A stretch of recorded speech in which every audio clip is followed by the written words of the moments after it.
Amén, amén, amén. Que el Señor les bendiga grandemente, mis queridos hermanos. Los quiero saludar en el amor del Señor. Amén. En este día viernes, ya estamos a viernes 12 de septiembre y damos comienzo a nuestro programa Doctrina Apostólica. Amén. Desde aquí es de Santa Elena 520. Quien les saluda es su hermano en Cristo, el hermano Richard Riquelme González. Muy contento de estar en este tiempo de bendición espiritual. Esperamos tener una hora de programación y estamos contentos, hermano. Estoy contento porque pudimos llegar a servir al Señor acá a Santa Elena 520. También este es un trabajo, ya es un trabajo, hermano, el que tenemos nosotros de ministrar la palabra, de enseñar las escrituras. Y muchas veces, hermano, no se valora este trabajo que es la administración de la palabra, pero nosotros los cristianos debemos valorar este trabajo, hermano, que básicamente nos lleva a conocer a Dios. Hay mucha gente que anhela el hablar de Dios, pero no estudia previamente, no se deja de enseñar, no se deja discipular. Entonces, uno de los ministerios más ignorados dentro de la iglesia cristiana, hermano, es precisamente el ministerio de la enseñanza de la palabra.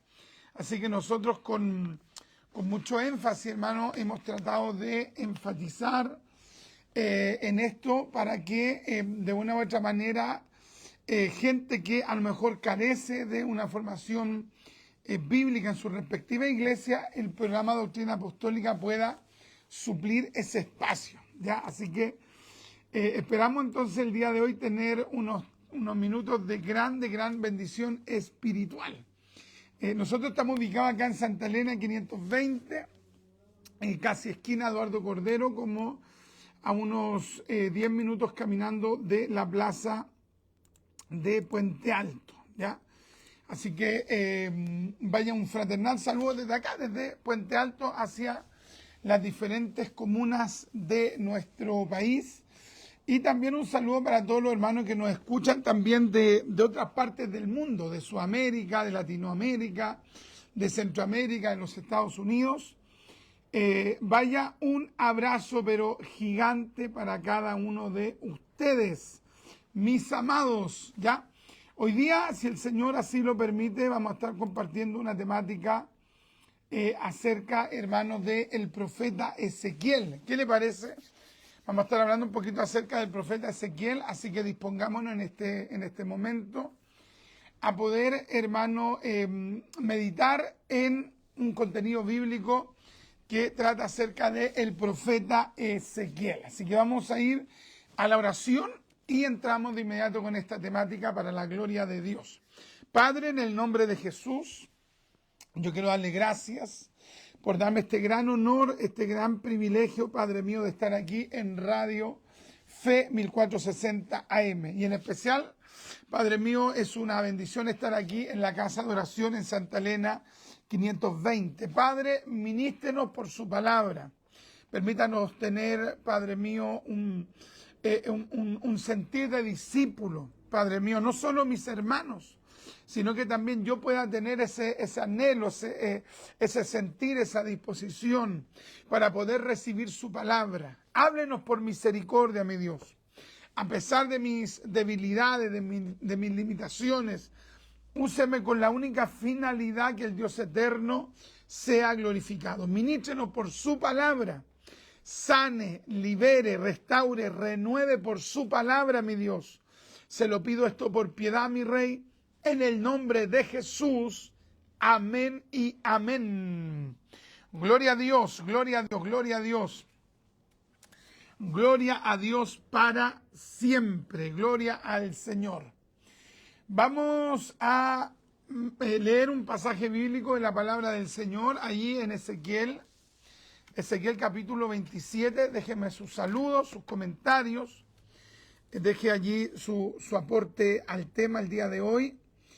Y usted puede hacer 3 acciones: darle un like, dejar su comentario y compartir el programa para la gloria del Señor. Vamos a leer Ezequiel capítulo 27, estamos ya a día Entonces, a día 12 de septiembre, día viernes, vamos a leer Ezequiel. Ezequiel es uno de los llamados profetas mayores, junto a Isaías, junto a Jeremías y junto a Daniel, ya considerando también Ezequiel, son los 4 llamados profetas mayores.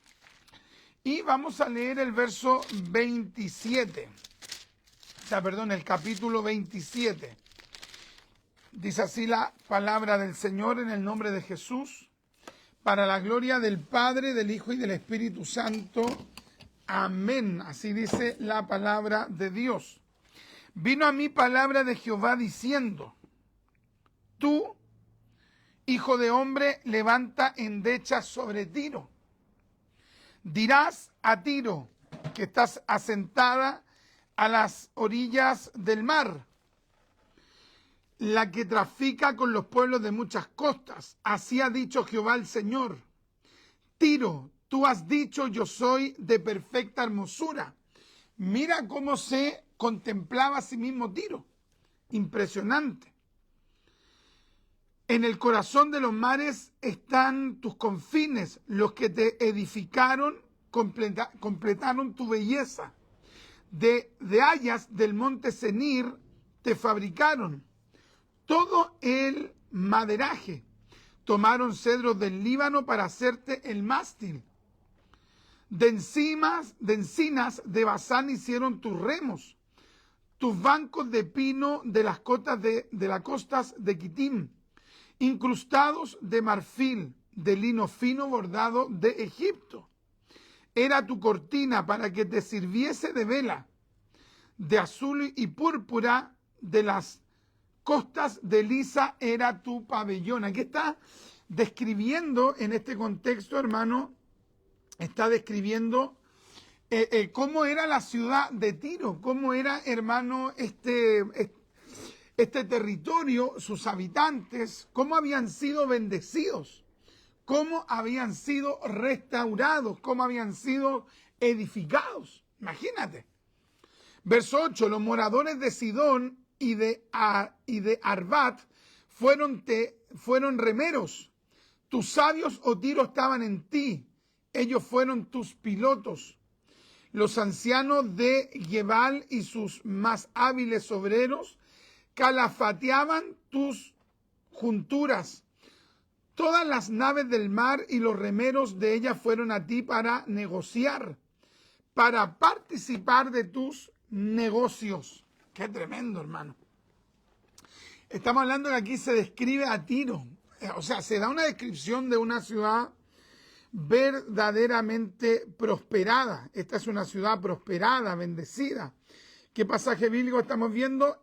Ezequiel capítulo 27. Ezequiel capítulo 27. ¿Qué estamos viendo? Estamos viendo la descripción que el Señor da acerca de la ciudad de Tiro. Imagínate, una ciudad opulenta, una ciudad prosperada, una ciudad, hermano, bendecida. Pero sobre esta ciudad, hermano, estaba decretado un juicio de Dios. Estaba decretado un juicio de Dios. Vamos a proseguir la lectura. Persas y los de Lut y Fut fueron en tu ejército. Tus hombres de guerra, escudos y yelmos colgaron en ti. Ellos te dieron tu esplendor. O sea, esto era una ciudad profundamente prosperada. Pero era una ciudad, hermano, que no había conocido al verdadero Dios. Y los hijos de Arbat con tu ejército estuvieron sobre tus muros alrededor. Y los gamadeos en tus torres, sus escudos colgaron sobre tus muros alrededor. Ellos completaron tu hermosura. ¿Te das cuenta, no? Impresionante. O sea, aquí se está describiendo una ciudad, la ciudad de Tiro, hermano, que había sido sumamente prosperada. Había sido, hermano, sumamente bendecida. Porque sabes tú, hermano, que Dios de repente prospera a pueblos. Dios prospera a ciudades. Dios prospera, hermano, a a países. Dios los prospera y muchos de esos países de repente no son ni países cristianos, digamos, pero Dios en su soberanía les permite ser prosperados, les permite ser bendecidos. Este es Tiro. Tiro, hermano, una ciudad de Fenicia. Estaba Tiro y Sidón. Estas dos ciudades conformaban el pueblo de Fenicia. Y la ciudad de Tiro era sumamente prosperada. ¡Qué tremendo! Impresionante. Sin embargo, hermano, había un juicio decretado sobre esta ciudad. ¿Por qué? Por la soberbia. El capítulo 27, que hemos leído del versículo 1 al versículo 11, nos habla del esplendor de Tiro. Nos habla de la bendición que había sobre Tiro.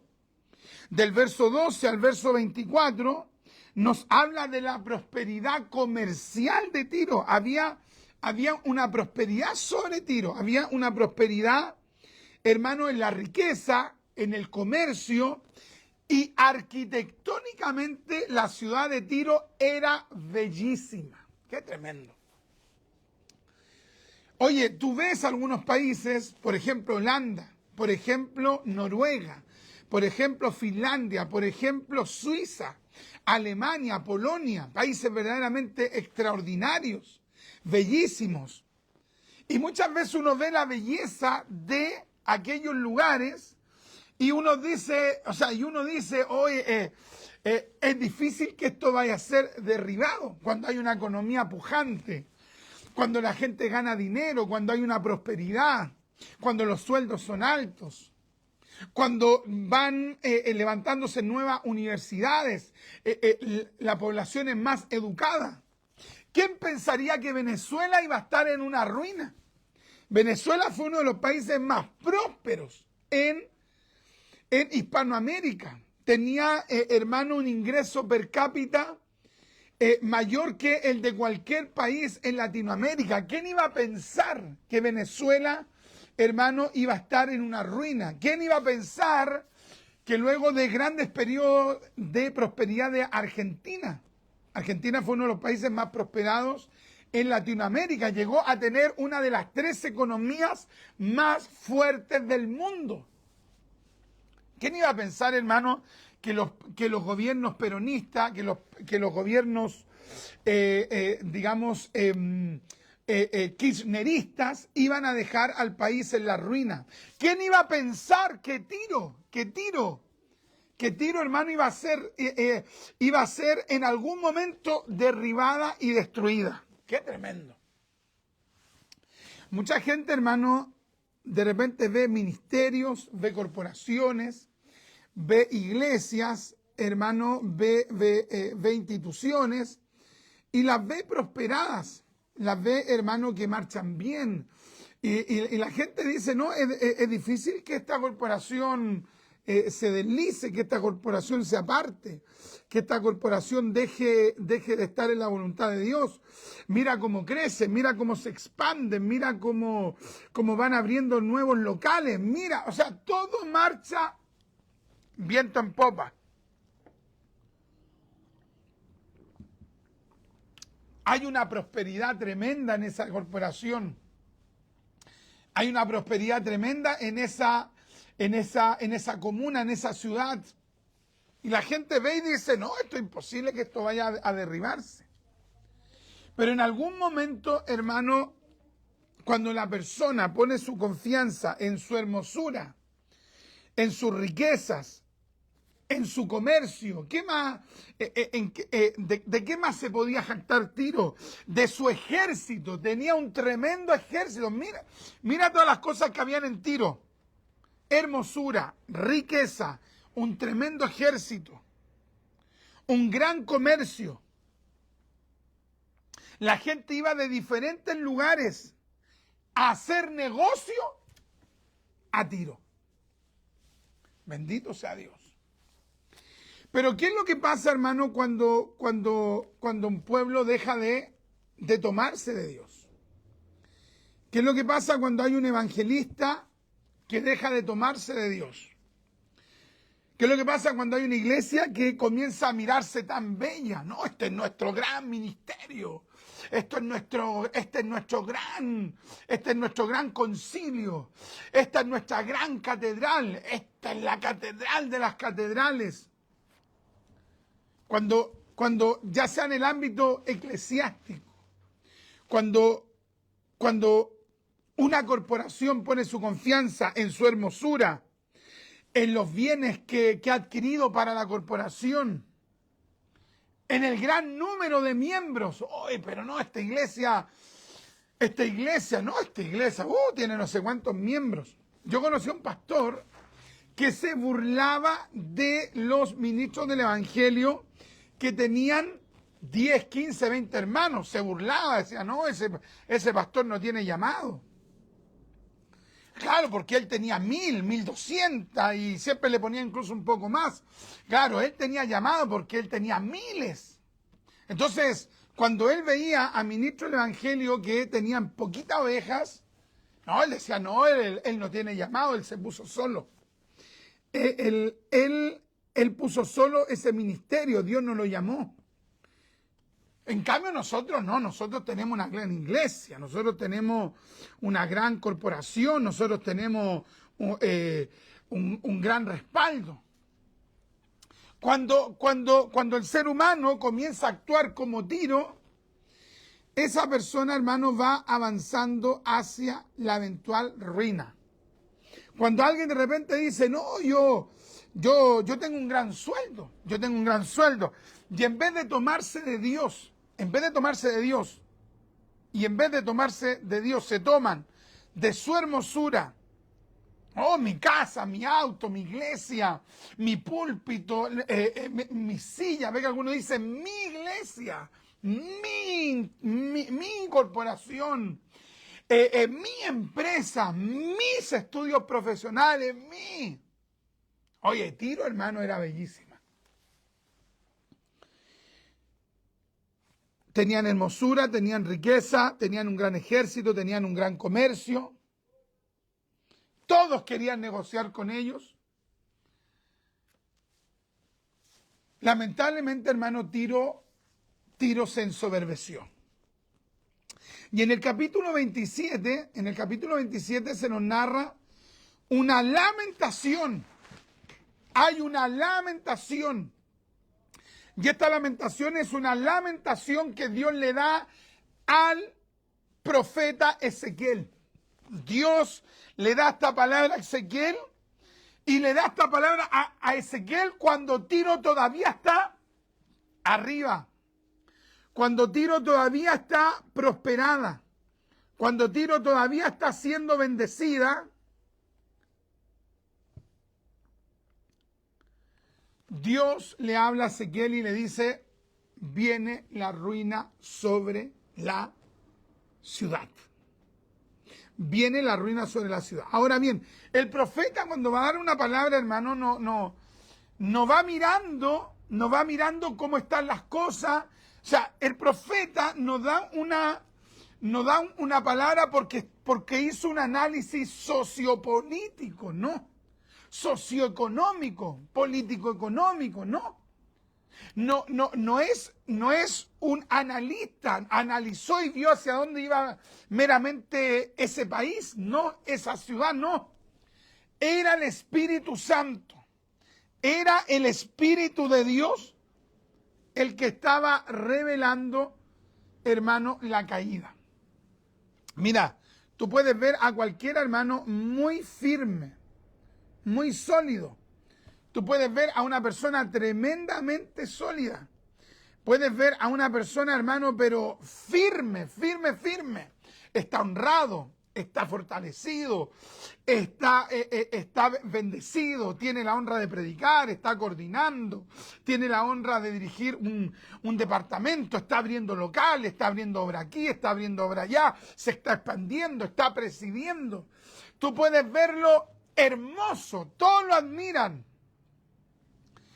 Pero si esa persona le da cabida a la soberbia, en cualquier momento, hermano, la ruina alcanzará sin lugar a dudas a esa persona. Qué tremendo, hermano. Entonces, el gran problema, hermano, de Tiro es que se vio muy esplendorosa, se vio muy sólida, se vio muy capaz, se vio muy íntegra, se vio muy firme. Confió mucho en sus capacidades. Y cuando estaban en el esplendor, Ezequiel, por el Espíritu, no por análisis, no por observación, sino que por palabra revelada, el Espíritu le dice: proclama lamentación, proclama llanto, proclama que viene la ruina y la destrucción sobre esa ciudad. Si Ezequiel no hubiese sido un profeta de Dios, Ezequiel hubiera dicho: no, yo no voy a decir eso. ¿Yo cómo voy a decir eso? ¿Quién me va a creer? ¿Quién me va a creer que viene un juicio? ¿Quién me va a creer que viene un juicio sobre Tiro? Si hoy día yo veo a Tiro prosperada, hoy día yo veo a Tiro bendecida, hoy día yo veo a Tiro con una tremenda bendición, tienen un tremendo ejército, tienen un tremendo lechero, tienen un tremendo grupo de personas que trabajan allí. ¿Cómo yo voy a hablar esto si resulta que a los ojos de todos Tiro va hacia arriba? ¿Y cómo yo voy a profetizar esto? O sea, Ezequiel no dice eso porque Ezequiel era un profeta de Dios. Dios le estaba hablando algo que iba más allá de sus ojos, porque sus ojos terrenales, ¿qué estaban viendo? Podían ver prosperidad, podían ver un gran ejército en Tiro, podían ver una hermosura arquitectónica de la ciudad, podían ver un gran ejército. Él podía ver con sus ojos un comercio pujante. Pero Dios le dice: ellos van a caer. Y Ezequiel declara esta palabra, profetiza esta palabra, escribe esta palabra, la escribe, hermano, a pesar que en ese momento estaba ocurriendo lo contrario. Qué tremendo, hermano. ¿Por qué? Porque era una profecía. Este es un verdadero profeta de Dios. ¿Cuántos chanta, hermano, que profetizan que va a ocurrir cosas cuando comienzan a ver, cuando comienzan a oír que chisme, cagüines, o analizando dicen: no, me tinca que esta iglesia va a arruinarse, me tinca que este país se va a arruinar? Pero por lo que están viendo, no es que Dios les esté revelando. En el caso de Ezequiel, Dios le estaba revelando, hermano, un juicio que venía sobre una ciudad que para ese momento estaba en alza, estaba en una línea ascendente. Qué tremendo, hermano.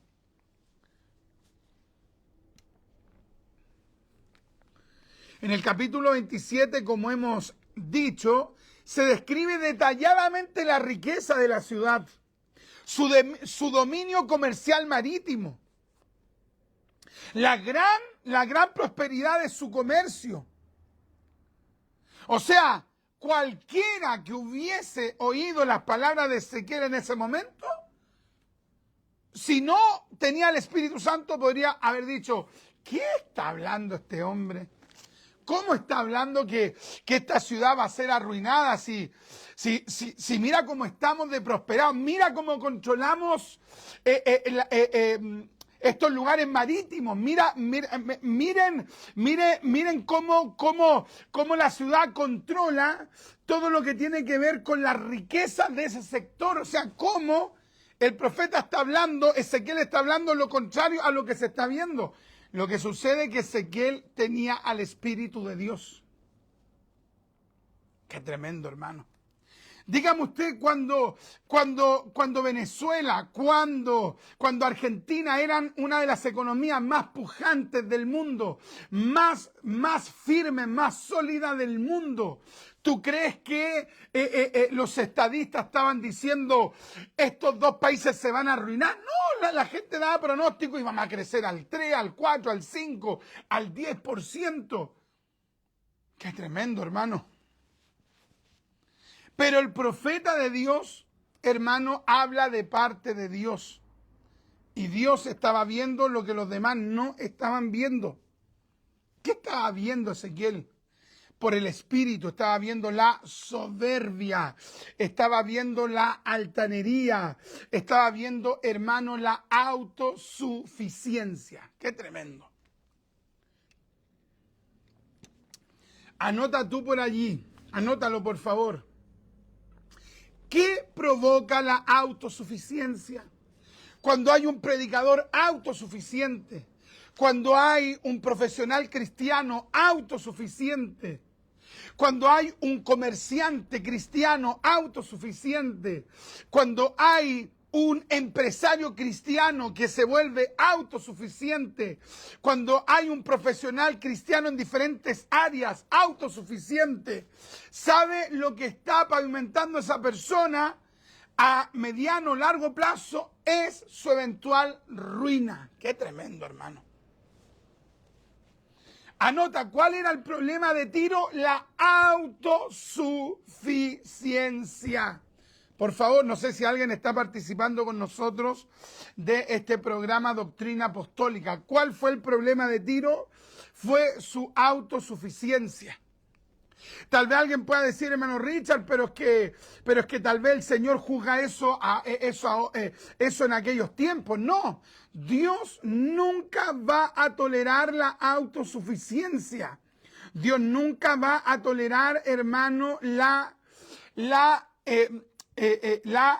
vanagloria. Dios nunca va a tolerar la autodeterminación sin depender de Dios.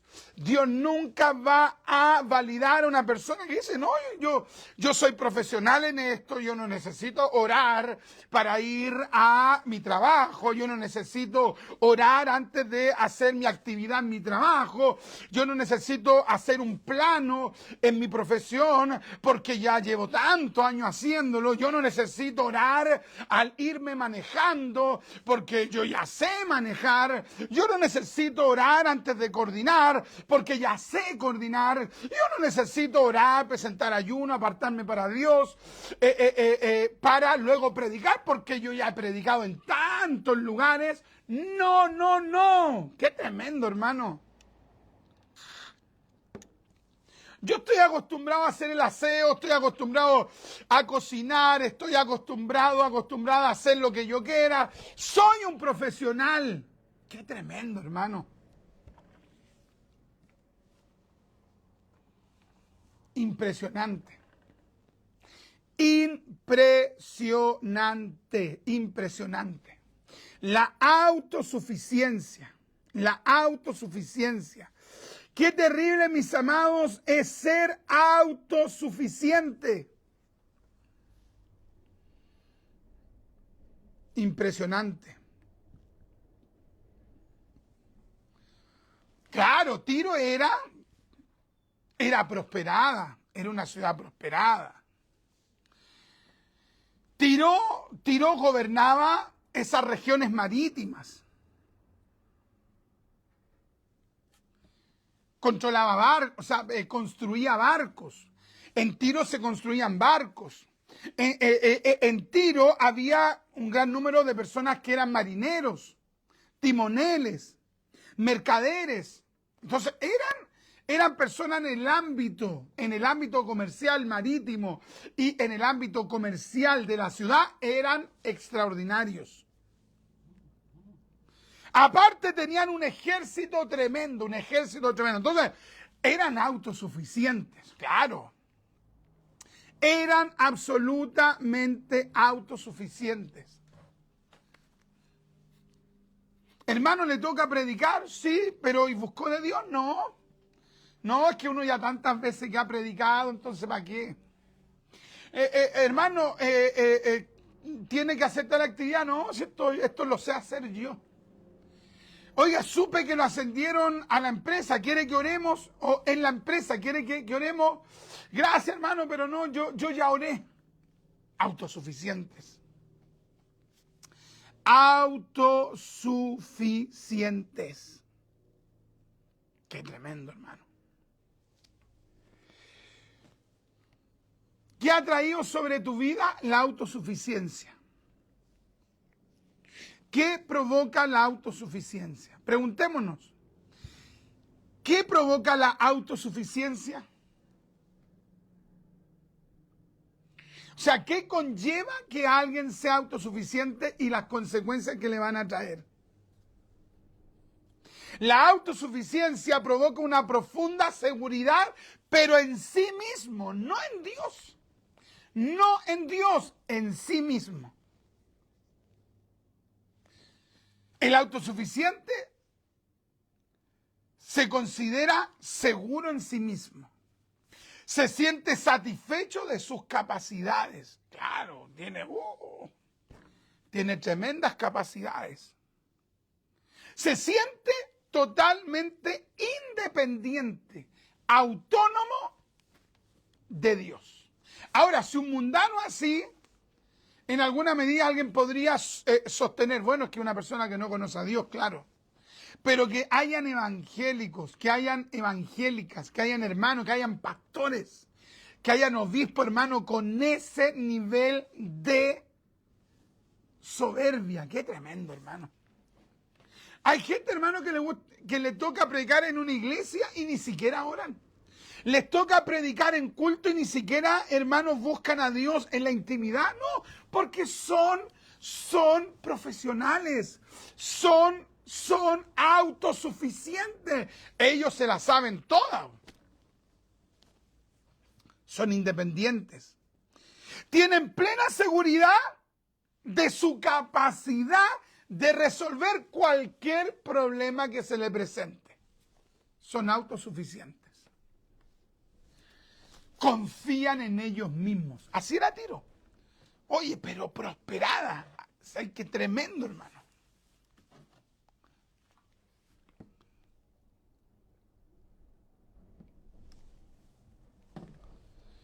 ¿Cuánta gente dice, hermano, no, yo sé hacer esto? Yo lo sé hacer, yo lo sé hacer. Déjenme a mí nomás, yo veo lo que hago. Tremendo, hermano. Tiro jamás se esperó estar en una terrible ruina. Tiro jamás pensó que sería destruida. Impresionante. Ellos sentían que tenían plena independencia, que no necesitaban de nadie más, que ellos podían alcanzar esas metas que otros no podían. Impresionante. Pero ¿qué es lo que pasó? Pasó, hermano, que Dios dijo, juicio. Juicio viene sobre Tiro. ¿Por qué? Por, hermano, su autosuficiencia. Ahora, ¿cuándo alguien llega a ser autosuficiente? Anótalo por allí. Cuando alguien llega a ser autosuficiente, ¿sabes qué? Cuando esa persona está llena de capacidades. Si hay una persona que ve sus limitaciones, que ve que le cuesta, es muy difícil que una persona que tenga pocas capacidades, que sea muy limitada, muy restringida en diferentes áreas, es muy difícil que esa persona se sienta autosuficiente porque constantemente le está pidiendo ayuda. ¿Quiénes por lo general caen en la autosuficiencia? Aquellas personas que están llenas de capacidades.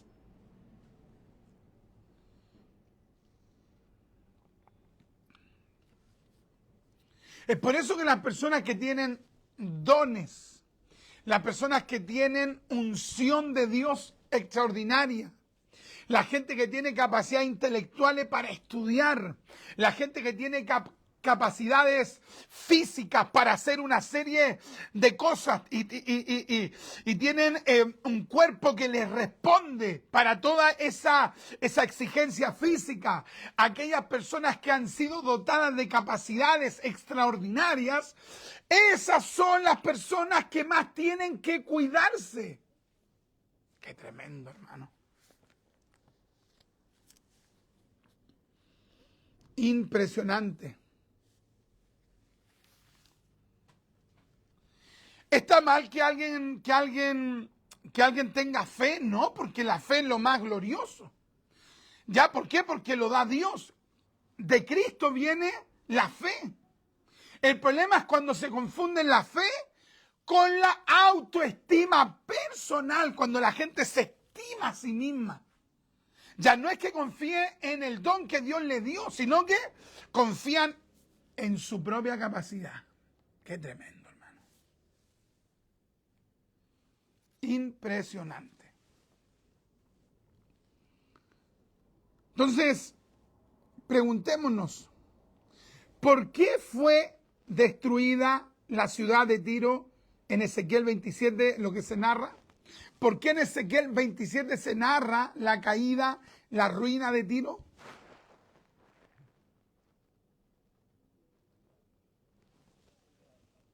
¿Por qué? Número uno, por su autosuficiencia. Su autosuficiencia. Número dos, ¿por qué Tiro fue destruida? Vamos a repetir, número uno, por su autosuficiencia, su orgullo, su soberbia. Número uno.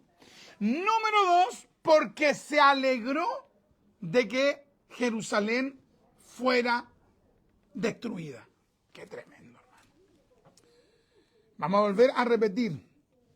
¿Por qué fue destruida Tiro ahí como se profetiza en Ezequiel 27? O lo vamos a decir de otra forma. ¿Por qué se profetizó la ruina de Tiro en Ezequiel capítulo 27?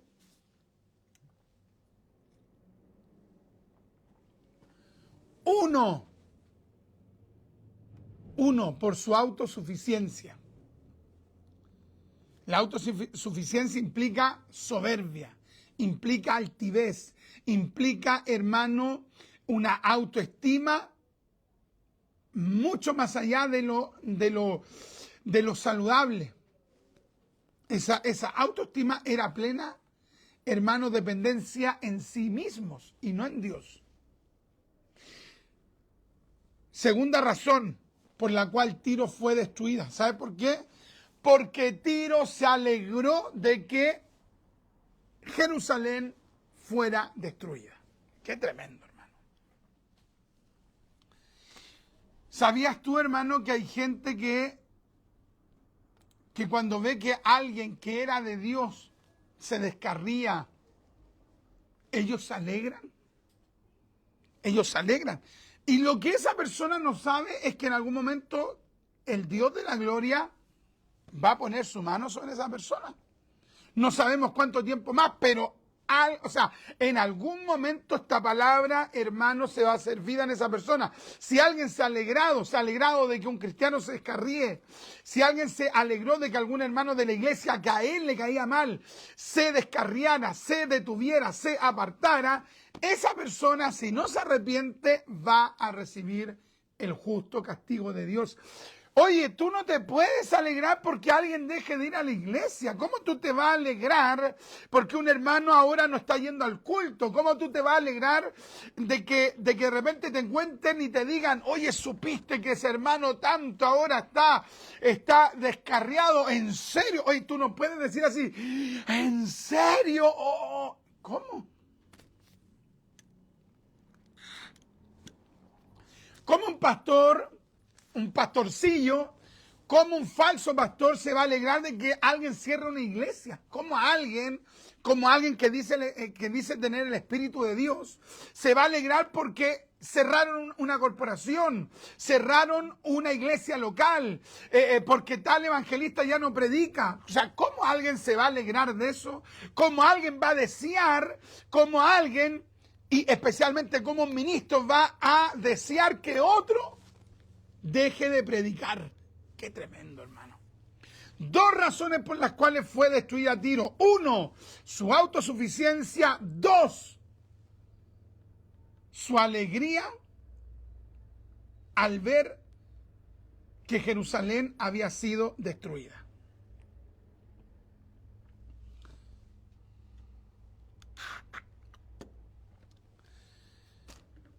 A la ciudad de Tiro y por lo tanto sus habitantes, la prosperidad, el éxito, las bendiciones le habían hecho mal. ¿Sabías tú que hay gente que le hace mal, le hace mal? No es que Dios no los quiera bendecir más, pero Dios sabe que le hace mal. Le hace mal a ese cuando le va bien en tanta área. ¿Por qué? Porque se siente lo máximo. Entonces de repente Dios tiene que tenerlo ahí. Ahí, porque si le da un poquito más, se pone más soberbio. O comienza a asomar la soberbia. Entonces, hermano, tenemos que pedir y pedir bien. Dios mío, úseme, ábrame puertas, prospéreme en mi trabajo. Pero a la medida en que eso no me haga mal.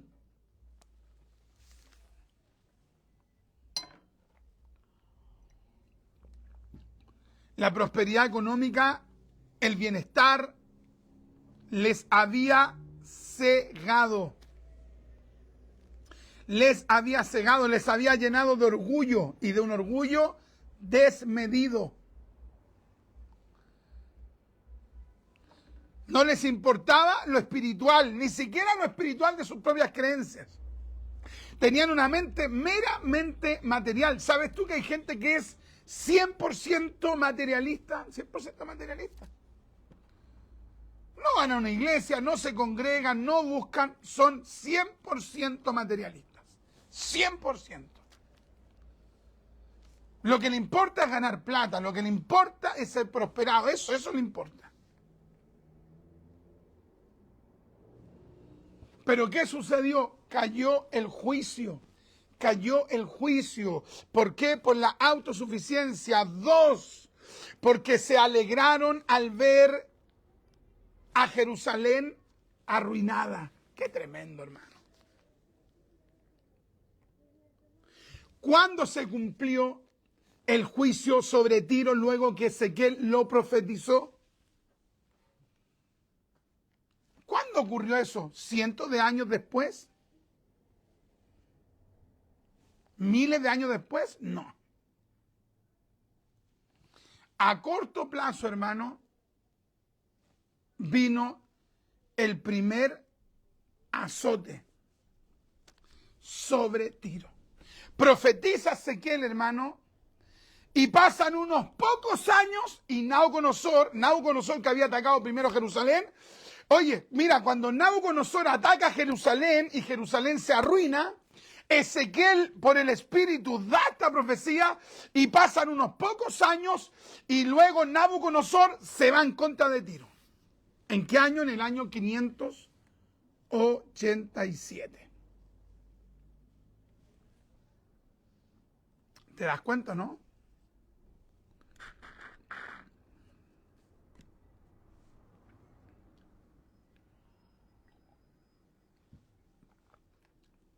No pasaron miles de años, no. Pero ellos están en una tremenda prosperidad, ellos están en una tremenda bendición, ellos estaban totalmente prósperos.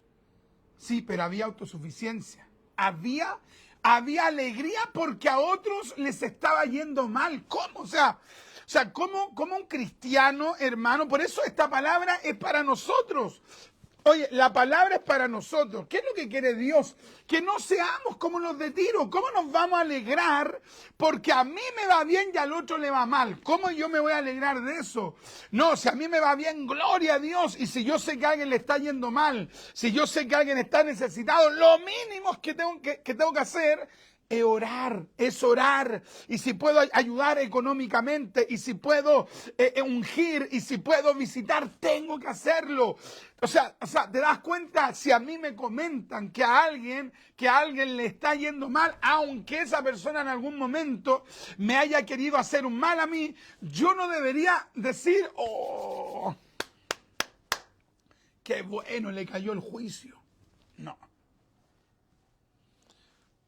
¿Tú te imaginas si al Señor Jesucristo, quien es bendito por los siglos de los siglos?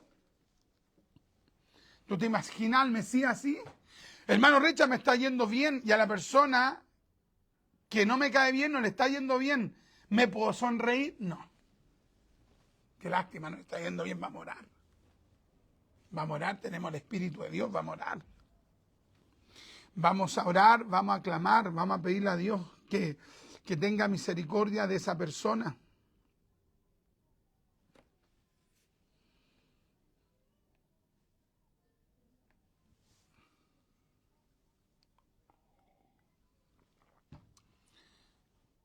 Y unos años después, en el 332, se cumple plenamente la palabra profética.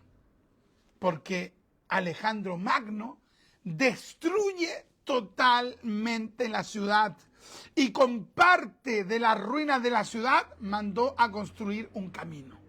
¿Te das cuenta, no? Impresionante, impresionante. Por lo tanto, ¿qué tenemos que hacer, hermano? Primero, no debemos dejar de depender de Dios. Tienes capacidades, tienes habilidades, no deje de depender de Dios. Hermano Richard, es que yo lo sé hacer, no deje de depender de Dios. Hermano Richard, es que yo lo he hecho tantas veces esto, estoy acostumbrado. No deje de depender de Dios. No deje de depender de Dios. Nunca, nunca te olvides en que no debes dejar de depender de Dios. No dejes de depender de Dios. Cuando a alguien que te ha hecho daño le esté yendo mal, no te alegres. Como un hijo de Dios, como un Ezequiel, quebrántate. Dios, ¿qué le dijo a Ezequiel? Endecha, endecha. Endechar implica lamentarse, llorar, gemir. Dios le dice a Ezequiel, Dios no le dice a Ezequiel, alégrate, Ezequiel. Alégrate porque ahora le va a caer el juicio a aquellos que se burlaron de la ciudad de ustedes. Ya Dios no le dice a Ezequiel, Ezequiel, alégrate ahora, porque le está yendo mal a aquellos que se alegraron cuando vieron que la ciudad de Jerusalén había sido destruida. Dios no le dice eso a Ezequiel. ¿Qué le dice Dios? Llora, llora, llora, llora, llora, llora. Llora, quebrántate, llora, llora, llora, llora. Pero, oye, Ezequiel podría haberle dicho, pero ¿por qué voy a llorar si cuando a mi familia, cuando a mis hermanos judíos nos fue mal, ellos se alegraron? Entonces, ¿cómo yo voy a llorar? No, Ezequiel no cuestiona, Ezequiel acepta y endecha. Lloraba, ¿sabe por qué lloraba? Lloraba porque sabía cuán terrible es caer en el juicio, cuán terrible es caer bajo la justicia de Dios, cuán terrible es, mis amados hermanos, cuando el juicio de Dios cae sobre una nación. ¡Qué tremendo, hermano! Ezequiel tenía el corazón de un siervo de Dios. ¡Qué tremendo, hermano! Vamos a orar al Señor. Padre, en el nombre de Jesús, queremos darle gracias por esta palabra que usted nos ha dado en esta hora en nuestro programa Doctrina Apostólica. Padre, ayúdenos a tener un corazón humilde, dócil, sometido, sujeto, dependiente de usted. Padre, por misericordia, yo le pido, mi Rey, que usted nos ayude a no alegrarnos de la caída, de la ruina, del tropiezo de alguien, sino que ayúdenos, Padre, a poder quebrantarnos, a anhelar la restauración del que ha fallado. Ayúdenos a llorar por aquel que está bajo el juicio de Dios. Ayúdenos a tener el sentir correcto. Ayúdenos a tener el sentir del Espíritu, por misericordia. Oh, bendita sea la gloria de Dios. Llévese de nosotros toda indiferencia. Dios mío, mi Señor, cuando Samuel supo que usted había desechado al rey Saúl, Samuel no se puso a reír, Samuel no dijo se lo merecía. Samuel lloró, se quebrantó. Dios mío, ayúdenos a ser personas empáticas, personas sensibles. Y esto podríamos resumirlo con la frase siguiente: ayúdenos a tener el sentir del Espíritu. Coloque humildad, coloque empatía en nosotros, Padre. Y muchas gracias por esta palabra. En el nombre de Jesús. Amén y amén. Gloria a Dios, gloria a Dios, gloria a Dios, gloria a Dios. Gloria a Dios para siempre. Ya, mis amados, tenemos las 4:56. ¡Qué bendición! Les quiero animar, mis amados hermanos, a que puedan ustedes colaborar con nuestro programa radial Doctrina Apostólica. Me voy a tomar un minuto. Mis amados, si usted quiere que podamos continuar en Radio Fe y que podamos continuar con este ministerio de la palabra donde enseñamos el contexto histórico, el contexto exegético, cuando reflexionamos los pasajes bíblicos, como lo hacemos por misericordia, sea usted parte de nuestros colaboradores. Hermano Richard, yo no puedo. Bueno, si usted no puede, se entiende, pero si usted puede, como la Escritura nos enseña acerca de la mujer viuda, hermano, que de lo que tenía Dios, si usted quiere hacer ese sobreesfuerzo, aporte con este programa Doctrina Apostólica y ayúdenos a poder seguir enseñando gratuitamente la palabra del Señor. ¿Ya? Si usted nunca ha ofrendado y ha participado con nosotros por meses, por años, haga un esfuerzo, hermano, y siembre espiritualmente para que este programa radial continúe, hermano, al aire. Sea también usted una bendición para nosotros, para que nosotros podamos seguir con nuestro ministerio de la palabra y así no tengamos que estar como preocupados de reunir los recursos, sino que usted comprométase con una ofrenda mensual para que nosotros podamos netamente focalizarnos en la enseñanza y en la proclamación del Evangelio en diferentes lugares. Muchas gracias a todos los que han enviado su ofrenda de amor y recuerde, hermano, que el Señor quiere que tengamos el sentir de Ezequiel, ¿ya? Humilde, sometido, empático, etcétera, etcétera, etcétera. Si usted quiere escribirme, me puede escribir al más 569 5318 6585, más 569 5318 6585. Ya, usted me puede escribir allí y yo le puedo dar los datos para que usted pueda enviar su ofrenda de amor para apoyarnos con nuestro programa Doctrina Apostólica y con nuestro ministerio de la palabra. Si tiene alguna consulta bíblica, usted me la puede hacer allí al WhatsApp y yo le puedo estar respondiendo. Déjeme su comentario, déjeme su saludo. Y también en esta publicación apoye este programa y también deje un like, un comentario y comparta el programa en sus redes sociales. Es una tremenda bendición contar con la oración, con el ayuno de ustedes y naturalmente con su ofrenda para solventar nuestro ministerio. Somos los cristianos los llamados a solventar lo de Dios. Amén. Que Dios me los bendiga. Visiten nuestro canal de YouTube, Richard Riquelme González. Y me despido con un Maranata, el Señor viene.